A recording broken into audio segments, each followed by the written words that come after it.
Buen día, mi nombre es Adriana Arias Barreto. A continuación voy a hacer una exposición acorde a la materia de Fisiopatología aplicada 3. En este caso será de los traumatismos y nutrición. Vamos a comenzar con las definiciones. En este caso, ¿qué es un traumatismo? Bueno, según la UNADEM se nos dice que en término traumatismo va a ser aquel que procede del griego acción de herir y se va a definir como una lesión en cualquier parte del cuerpo y se va a causar un efecto mecánico de un agente o un objeto físico, químico o físico y va a ocurrir de forma abrupta o violenta, así como lo podemos ver en esta imagen. Asimismo, se va a dar origen a un trauma o a una herida y se va a definir también como politraumatismo a aquella lesión que sucede en diferentes partes del cuerpo. Si tenemos, por ejemplo, la unión de esta imagen, digamos que se va a denominar como politraumatismo. Asimismo, es importante mencionar que los traumatismos van a pertenecer a un grupo de pacientes que se encuentran bajo un estado de estrés, dando como resultado un acelerado catabolismo de proteínas corporales y un incremento en la degradación, dado como resultado que se dé un origen al trauma o a la herida.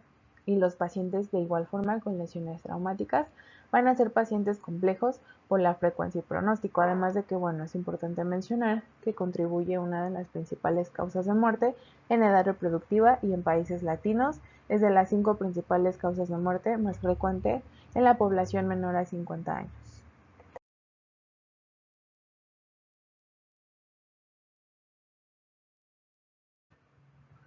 Ahora bien, vamos a continuar con los tipos de traumatismos y decimos que según la UNADEM se van a tener varios tipos, según el agente traumático, la lesión producida y derivado de esto también van a ser cerrados o abiertos y aquellos según los órganos afectados.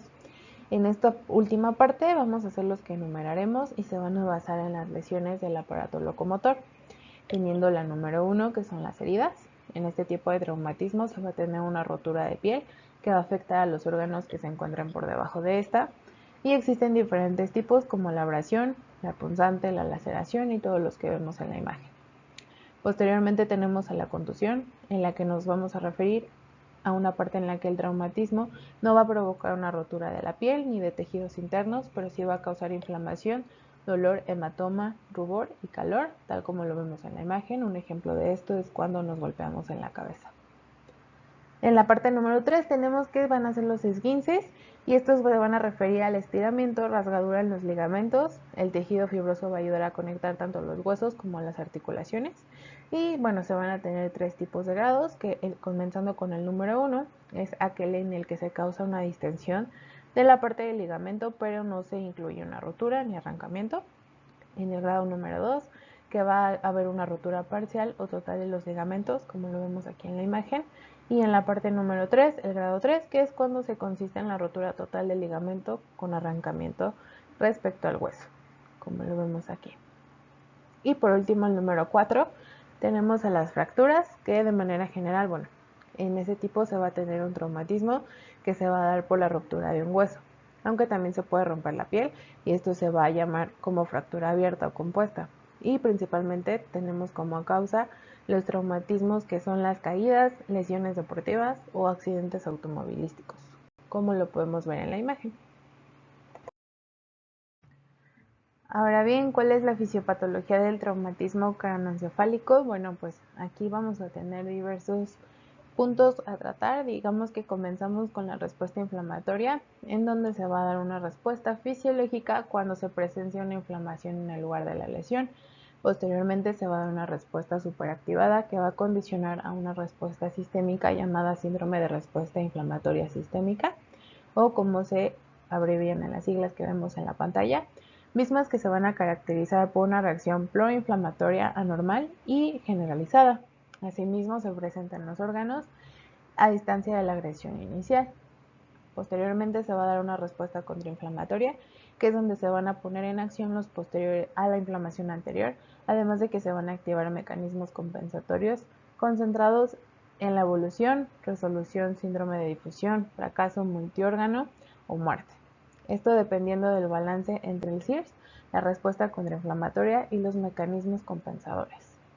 Ahora bien, como dato importante, considero es importante entender que el cráneo es una estructura ósea rígida que se forma de cerebro, líquido cefalorraquídeo, sangre y extracelular, y cuando los líquidos no son comprensibles y el volumen en la bóveda es constante, se va a aumentar la presión intercraneal, por lo que el organismo va a compensar esta parte y va a drenar la salida del líquido cefalorraquídeo hacia el espacio subcranoideo y con el movimiento venoso cerebral hacia la circulación sistémica y la disminución del flujo arterial cerebral y la herniación de la sustancia cerebral, tal como lo podemos observar.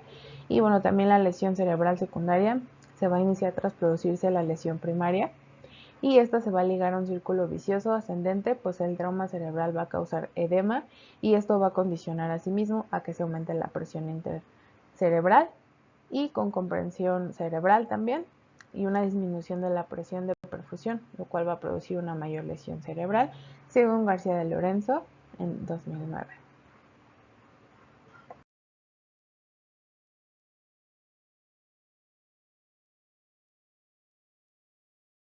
Ahora bien, ¿cuáles son las recomendaciones nutricionales en cuanto a carbohidratos, grasas, proteínas en el paciente y traumatizado crítico?